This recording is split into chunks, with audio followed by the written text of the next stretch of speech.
Attention parents of daughters. 1 out of every 4 girls in this country has been given at least 1 shot of a vaccine to prevent cervical cancer. But should parents be worried about the health risks? Our own Dr. Jennifer Ashton is here with the results of an alarming new study. Good morning. Good morning, Maggie. A vaccine for 4 types of HPV was approved in 2006 in the hope it would save thousands of lives. But now there are some big questions about its safety.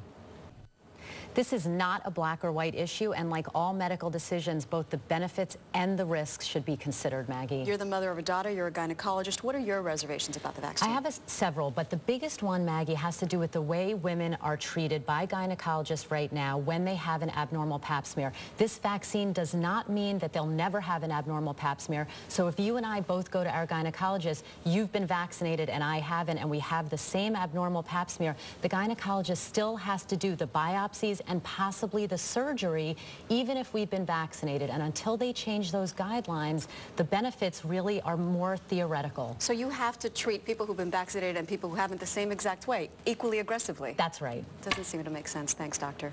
We'll be right back. This portion of the early... Bloggers, beware. If you choose to trash talk in your online writings, you may no longer be able to remain anonymous. CBS News correspondent Michelle Miller is here with more. Good morning. Good morning, Maggie. Well, you know, trash talking happens all the time. People are slammed on the internet on thousands of anonymous blogs and websites. But one Vogue cover model decided to take a stand and take her case to court. Well, Google tells us it releases user information only after a subpoena or court order, and the internet giant isn't saying just yet when it will give up the name of this particular blogger. What do you think this might mean for freedom of speech on the internet? Well, we know that speech is free, but it has its limits, and this judge has said those limits extend to the web.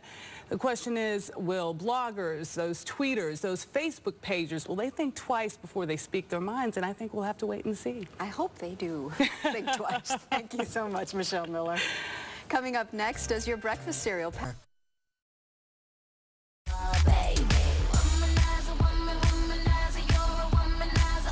You're dancing. I see you. You see you dancing. I have it on my iPod. It's great for the elliptical.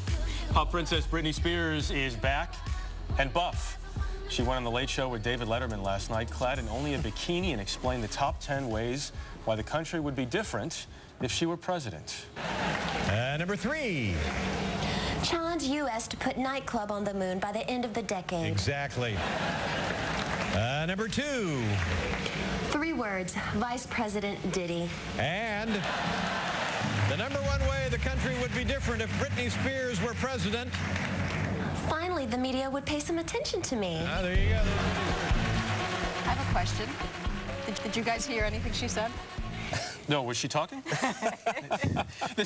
Her first appearance there since that big appearance 3 years ago, which was kind of a comeback. Right. So then, would this be a comeback as well? She's hoping. She was very funny. It was a very funny bit. Read some of these. The list was great. Number 5, every presidential news conference would feature costume changes.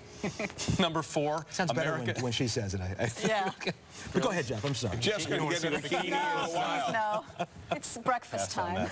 Number 4, America might have a more coherent fiscal strategy. How about we would only invade countries, fun countries? Places like Cabo. We would only invade fun places like Cabo. Yeah. You know what? She lost 20 pounds in 4 weeks. I saw it in a magazine, so maybe that's why she chose that outfit. I'm not sure that's a healthy She had a way to bikini? do it.